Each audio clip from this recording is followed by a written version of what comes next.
우리 정부가 추진하고 있는 사람 중심 경제와 혁신적 포용 국가가 함께 잘 사는 경제를 만드는 것입니다.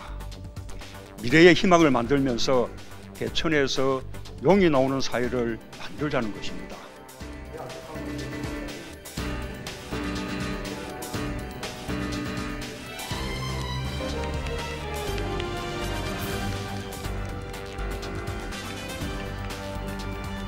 사전에 정해두지 않고 제가 직접 질문하실 기자님을 이제 지목을 할 텐데, 그렇게 하기 위해서는 그냥 제가 진행하는 것이 나을 것 같습니다.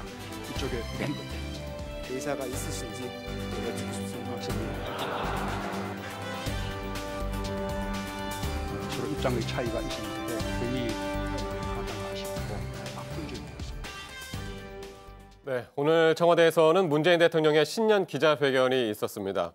앞서 짧은 영상으로는 잠깐 보셨지만은 문재인 대통령이 직접 사회까지 보면서 진행을 했습니다. 그렇습니다. 그게 이제 가장 달라진 점이죠. 지난해 같은 경우 형식만 가지고 말씀을 드리면, 지난해 같은 경우는 장소가 고정돼 있었습니다. 기자회견문을 낭독하고 바로 이어서 같은 장소에 질의응답을 받았는데, 그러다 보니까 이제 긴 시간 동안 대통령이 서서 계속하기 뭐하니까 중간에 회견문 낭독 후에 이제 그 테이블을 놓는 약간 어수선한 게 있었거든요. 예. 이러다 보니까 올해 같은 경우는 기자회견문 낭독은 청와대 본관에서 조금 전에 영상 나온 대로, 예. 그다음에 이제 질의응답은 영빈관으로 옮겨서 하는 이런 어떤 장소상의 이제 변화가 있었고, 가장 중요한 것은 각본 없는 그 질의응답이 이루어졌는데, 예. 지난해도 사실은 뭐 각본이 없었다고 이제 청와대가 발표를 했고, 다만 차이는 사회자가 있었죠.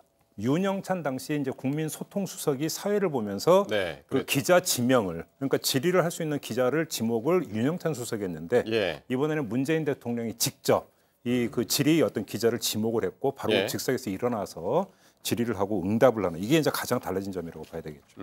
기자들 이름도 또 알고 있더라고요. 그러니까 일부 기자는 알고 있는데, 예. 근데 문재인 대통령이 직접 이야기했다시피 청와대 출입 기자 모두를 알고 있지를 못하다 보니까 어떤 기자 같은 경우는 이제 소속사를 밝히니까 그 신문사가 어디 있는 신문사죠? 이렇게 이제 되묻는 이런 장면까지 연출이 됐었죠. 예. 네.